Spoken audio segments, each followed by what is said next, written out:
سلمت قلبي يا ربي لتغسله আলু, ধনিয়া পাতা, পেঁয়াজ, লবণ, কাঁচামরিচ। خوفي فأنت له تعبت مني فكم أسرفت أتعبه وعدت نحوك من هو كان আসসালামু আলাইকুম, সবাইকে ওয়েলকাম জানাচ্ছি আমার চ্যানেলে। আশা করি আল্লাহর রহমতে আপনারা যে যেখানে আছেন ভালোই আছেন। আমিও আল্লাহর রহমতে ভালোই আছি। শুরুতেই দেখে নিয়েছেন আজকের ভিডিওতে কী কী থাকছে। রাতের খাবার, বাঙালির শ্রেষ্ঠ খাবার তৈরি করব সেটা, আর সকালের নাস্তায় স্পেশাল খাবার সেটা আজকে দেখাবই। তো এখন যেটা দেখাচ্ছি প্রায় 3 মাসের বেশি হবে ইবিলিতে এই চপার ব্লেন্ডারটি অর্ডার করেছিলাম। তো আজকে এসেছে প্রায় এতদিন পর, আমরা তো অপেক্ষায় ছিলাম। তো যাই হোক, আলহামদুলিল্লাহ ওরা এক্সাইটেড এটা খোলা নিয়ে তো আনন্দ করতেছে, আমারও ভালো লাগতেছে ওদের এক্সাইটমেন্ট দেখে আর কি।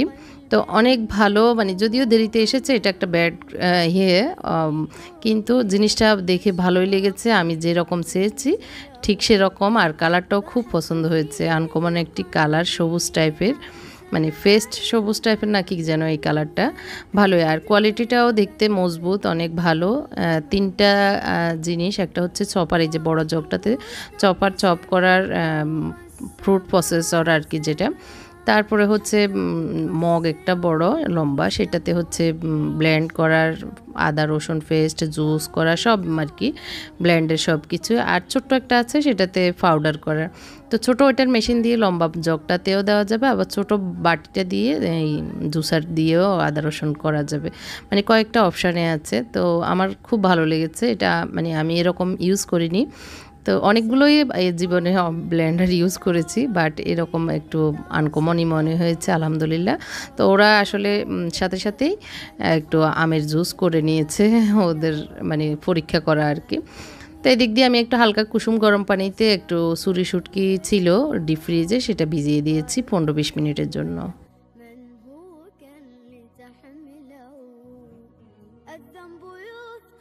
আর হ্যাঁ, একটু বলতে ভুলেই গিয়েছি, চপারটা হচ্ছে ওয়ালটন ব্র্যান্ডের। আপনারা চাইলে ওয়ালটন ব্র্যান্ডে গিয়েও নিতে পারেন। তো আশা করি আপনাদের এই প্রশ্নের উত্তরটা পেয়েছেন। আমার মনে হয়েছে যে এটা বলা দরকার, ওয়ালটন ব্র্যান্ড। তো এখন আমি ধুয়ে ভালো করে শুটকিগুলো গরম পানিতে আবার নর্মাল পানি দিয়ে অনেকক্ষণ ধুয়ে নিয়েছি, যাতে করে বালি থাকলে বালিটা চলে যায়। তারপরে একটু তেল দিয়ে কিছুক্ষণ নেড়ে চেড়ে ভেজে এখন ঢাকনা দিয়ে দিয়েছি, যাতে ভিতর পর্যন্ত এগুলো ভাজা হয় আর একটু সফটও হয়, কারণ এটা অনেক শক্ত ছুরি শুটকি, তো সেই কারণে। আর একটু তেল দিয়ে দিচ্ছি, একটা মাছ ভেজে নিচ্ছি, মাছও দিব। তো অনেকে হয়তো শুটকির ভিতরে মাছ দেন কিনা আমি জানি না, তবে আমাদের নোয়াখালীর আমার আম্মা বোনেরা দেয়। তো আজকে শুটকির ভর্তা বানানোর একটা কারণ হচ্ছে, কারণটা একটু বলে, এখানে একটু রসুন দিয়েছি যাতে একসাথে ভাজা হয়ে যায়। সেটা হচ্ছে আম্মা, আমার আপা ফোনে আজকে 2-3 দিন কথা বলতেছি, আর ওনারা বলতেছে শুধু শুটকির ভর্তা করতেছে, কাঁঠালের বিচির ভর্তা করতেছে। ওনাদের এই মানে আমাকে তাক লাগানো খাওয়ারের মানে অবস্থা শুনে আমার কি যে লোভ লাগতেছে এই শুটকির ভর্তা খেতে। তো ওনারা তো খাওয়াতে পারতেছে না, কিন্তু আমার তো মন চাচ্ছে, তো নিজেই বানিয়ে ফেললাম আজকে। ভাবলাম যে না, আজকে রাতে বানিয়ে ফেলি। তো এর জন্যই আসলে এই ভর্তা বানানো। এমনিতে আমার ছেলেরা খায় না, আমরা দুজনেই খাই। আবার আমার হাজব্যান্ড বেশি খেলে আবার ওনার একটু পেটে গ্যাসের প্রবলেম হয়, তো সে কারণে আসলে একজন খেলে তো এইসব ঝামেলার কাজ করতে ইচ্ছে করে না, একা খেতে আর কি। তো যাই হোক, আজকে মনে চেয়েছে অনেক দিন থেকে, 2-3 দিন থেকে করব আজকে করেই ফেললাম। তো এই যে ভাজা হয়ে গেছে, আমি মাঝখান থেকে শুটকির এই যে বড় কাঁটাওয়ালা কাঁটাটা আর কি, বড় কাঁটাটা সরিয়ে ফেলেছি সবগুলোর। তো আজকে আমি চপারেই করবো, আমি বাটা উঠানো এই সব ঝামেলা খুব কষ্ট হয়, তো চপারে খুব সুন্দর হয়, সেই কারণে চপারেই করে নিচ্ছি।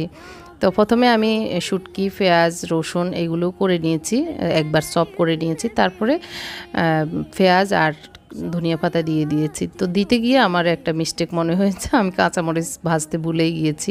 তো যারা নতুন তাদের উদ্দেশ্যে বলবো, কাঁচামরিচ ভাজার সময় চোখে পড়বে, তো নিচের যে লেজটা এটা ভেঙে দিলে আর ফুটবে না আর কি। না হয় এই লেজটা না ভেঙে দিলে কিন্তু ফুটে মুখ টুক ভরে যায় আর কি। তো এখন আমি 5-6 পিস কাঁচামরিচ দিয়েছি আর পরিমাণ মতো লবণ দিয়ে আবার চপ করে নিব। চপ করার সময় আমি একটু মনে হয়েছে একটু পানি দিলে ভালো হয়, আমি 2 টেবিল চামচের মতো পানি দিয়ে দিয়েছি, যার কারণে একদম লসর কসর হয়ে একদম মানে সফট হয়ে গিয়েছে। তো আরেকটু করে নিয়েছি চপ করে, তো এখন বাটিতে ঢেলে নিচ্ছি। দেখতে পাচ্ছেন অনেক সুন্দর বাটার মতোই, মানে ফাটায় বাটার মতোই একটা ভর্তা হয়েছে। আলু, ধনিয়া পাতা, পেঁয়াজ, লবণ, কাঁচামরিচ। এখন বানিয়ে নিচ্ছি আলু ভর্তা। আলু ভর্তাটা আমরা সবাই পারি, তো এখানে আর বলার কিছুই নেই।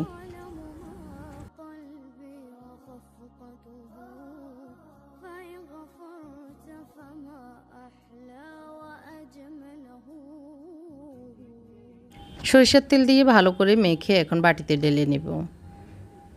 এখন আবার জুস করে নিচ্ছি, ম্যাঙ্গো জুস। যেহেতু বাসায় ভালোই আম আছে, তো খাবারের পরে মিষ্টি কিছুর প্রয়োজন হবে, তো সে কারণে চিনি আর 3টা আমকে এভাবে মানে ইয়ে করে নিয়েছি, চপ করে নিয়েছি আর কি। তো আমার ছেলে বানাচ্ছে বড়জন, ওরা আসলে জুস বানাতে এক্সপার্ট, নিজেরা করে খায়, আমাদেরকেও খাওয়ায়। তো চিনি দিয়ে প্রথমে আমগুলোকে একটু নেড়ে ছেড়ে এখন ঠান্ডা পানি দিয়ে দিচ্ছে। আজকে যে এটা হচ্ছে দুধ ছাড়া সিম্পল জুস। তো ভালো করে ব্লেন্ড করে নিচ্ছে, 1 মিনিটের মতো ব্লেন্ড হলেই হয়ে যায়। এখন ঢেলে নিচ্ছি। তো মুনতাসির খাবে না, ও একটু আগে আমি ডিম দিয়ে ওকে ডাল দিয়ে ডিম দিয়ে ভাত খাইয়ে দিয়েছি লোকমা ধরে, তো ওর পেট ভরা এখন আর খাবে না। আমাদের জন্য, আমরা 4 জনের জন্য করছি, জুসও খাবে না ও ইদানিং। এবছর আসলে ও আম খেতে চাচ্ছে না, আল্লাহ জানে কেন এরকম হলো। গত বছর খুব আম খেয়েছে, এবছর কেন যেন ওর বলতেছে আমার মন চায় না এটা আর কি।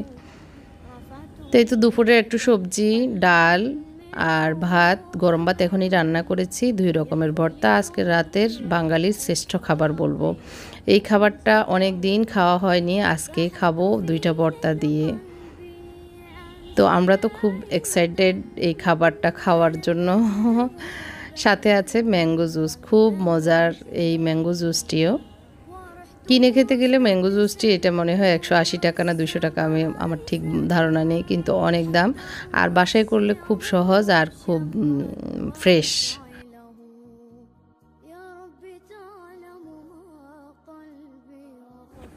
তো সাহেব তো শুধু ভর্তা খাওয়া শুরু করে দিয়েছে, আর লোভ সামলাতে পারছে না। তো সত্যি আসলে মানে খালি খেতে এই ভর্তাগুলি অনেক মজা লাগে। তো আমি বেড়ে দিচ্ছি, সবাই একটু একসাথে বসে রাতের খাবারটা আজকে কমপ্লিট করছি।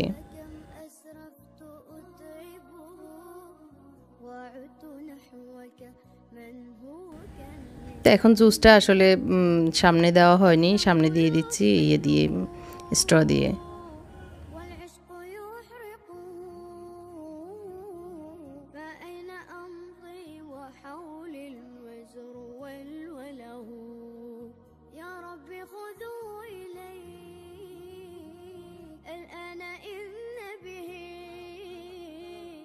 شوقا يرتل في حزن تبت له فكل نبضة حب في ناظرة শুটকির ভর্তা, শুটকির ভর্তা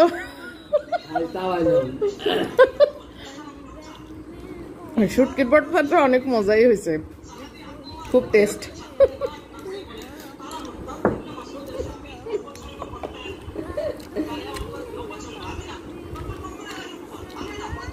শুটকির ভর্তা দিয়ে শুকনা ভাত দিই খুব মজা, আর আলু ভর্তা দিয়ে ডাল দিয়ে মজা।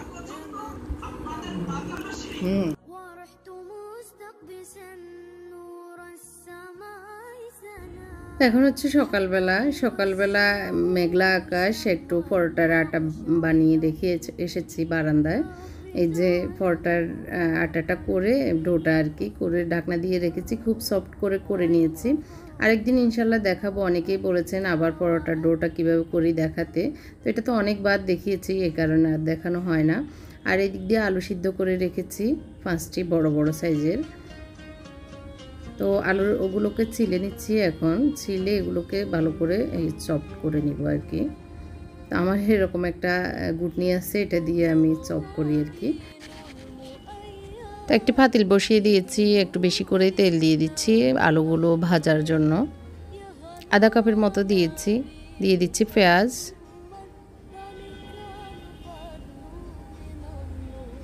ভালো করে পেঁয়াজটাকে ভেজে একটু মানে কাঁচা ভাব দূর করে ভালো করে ভেজে নিয়েছি, আর একটু রসুন দিয়ে দিয়েছি। ভালো করে নেড়ে চেড়ে রসুনটাও ভেজে নিচ্ছি, তারপরে দিয়ে দিচ্ছি টমেটো এগুলো সিদ্ধ করা ছিল আমার ফ্রিজে, তো ওখান থেকে আমি 2 চামচ দিয়েছি আর কি। পরিমাপটা আসলে নিজের কাছে। আর কাঁচামরিচ দিয়ে দিচ্ছি অনেকগুলো, এগুলো মরিচে ঝাল কম সেই কারণে একটু বেশি দিয়েছি। ভালো করে নেড়ে চেড়ে ভেজে নিচ্ছি। দিয়ে দিচ্ছি জিরা পাউডার 1 চামচ, ধনিয়া পাউডার 1 চামচ, চামচটা ছোটো, পরিমাণটা ওইভাবে, লবণ আর গুঁড়ো মরিচ দিয়ে ভালো করে ভেজে নিব একটু পানি দিয়ে, কারণ না হয় নিচে লেগে যাবে। এই কারণে পানি দিয়ে একটু কষিয়ে নিলেই মশলাগুলি ভালো হয় আর কি।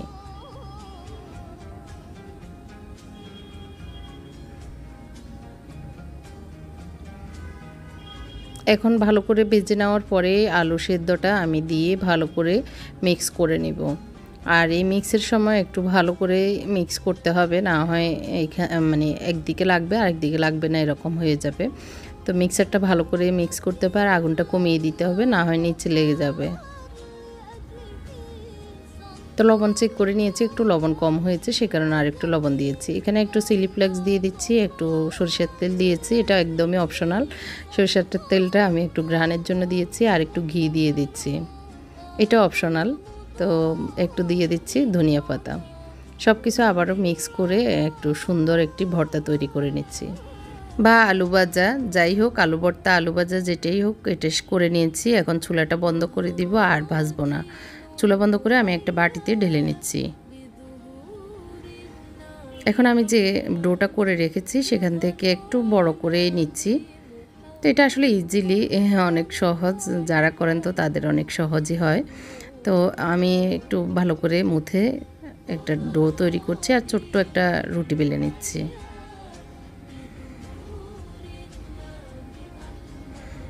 এখন মাঝখানে আমি ভর্তাটা দিয়ে তারপরে একটা গোল ফুটলি তৈরি করে তারপর বেলে নিব। একটু বেলার সময় সতর্কতা অবলম্বন করতে হবে, যাতে ভর্তাটা একদম সাইডে না চলে যায়। মাঝখানে রেখে আস্তে আস্তে সাইডের দিকে নিয়ে গেলেই সুন্দরভাবে হয়ে যায় আর কি। না হয় একদিকে মোটা আটা থেকে যাবে, অন্যদিকে মানে ভর্তা চলে যাবে। এই বিষয়টা একটু খেয়াল রেখে বেললেই সুন্দরভাবে এই রুটিগুলো খেতে ভালো লাগে আর কি।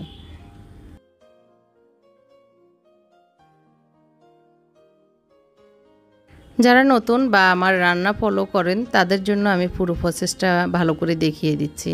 তো দেখতে পাচ্ছেন এইভাবে আমি একটু বড় করেই রুটি বেলে নিচ্ছি, যাতে একজনের একটা হয়ে যায়। কারণ অনেক মোটা, আর ভিতর যেহেতু আলু দিচ্ছি, একজনের একটা পরিমাপেই মনে হয় হবে, আর বেশি খাওয়া লাগবে না আর কি। তো রুটিও আর বেশি বেশি বেলতে হবে না। তো যাই হোক, আমি তাওয়াটা গরম করে নিয়েছি, আর একটু তেল দিয়ে ভেজে নিচ্ছি 1 পিঠ উল্টিয়ে আর কি।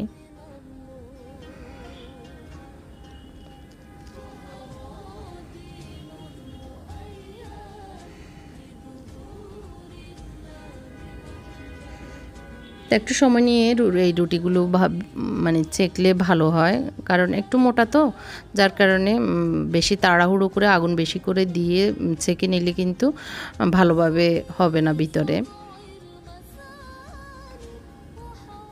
তো আমি কিছু ঘি দিয়ে সেঁকবো, কিছু তেল দিয়ে সেঁকে নেব।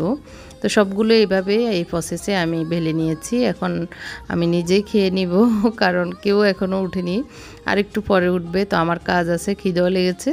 তো টেবিলে আমি একাই বসেছি, একটু পরে ওনারা উঠবেন। আজকে শুক্রবার, গতকালকে বৃহস্পতিবার রাতের খাবারটা আপনাদের সাথে শেয়ার করেছি। এখন শুক্রবার সকালের নাস্তাটা একটু আপনাদের সাথে শেয়ার করছি। তো একটু খেতে একা একা তো ভালো লাগছে না, ভাবলাম যে বারান্দায় চলে যায়, বারান্দায় বসেই খাই। তো পর্দা খোলা হয়নি, পর্দা খুলে আমি এখন বারান্দায় চলে যাচ্ছি।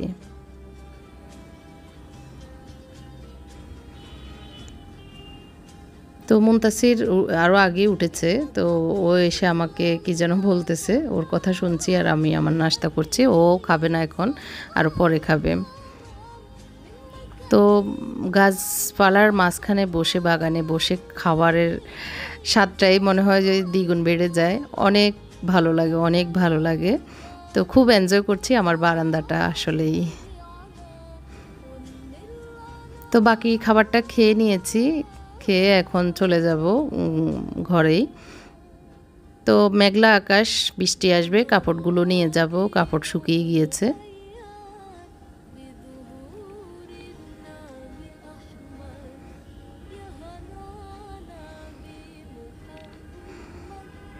তো এখন পরোটাগুলো একটু ঢাকনা দিয়ে ঠিকঠাক করে রেখে দিয়েছি। ভর্তা এগুলো বেঁচে গিয়েছে, এগুলো ওরা চাইলে রুটি দিয়ে খাবে, সেই জন্য আর ডিম দিয়ে দিব খেতে চাইলে। আচার হলে বেশি ভালো হতো, আচার নেই, সেই কারণে আচার দিয়ে হবে না। তো লাস্টে একটু আমার হাজব্যান্ডের কথা রেখেছি, আপনাদের হয়তো ভালো লাগবে। আর আমি বিদায় নিয়ে যাচ্ছি আপনাদের কাছ থেকে। আল্লাহ হাফেজ, আসসালামু আলাইকুম। كبرت كلمة تخرج من أفواههم إن يقولون إلا كذبا। কোন সূরা পড়লেন?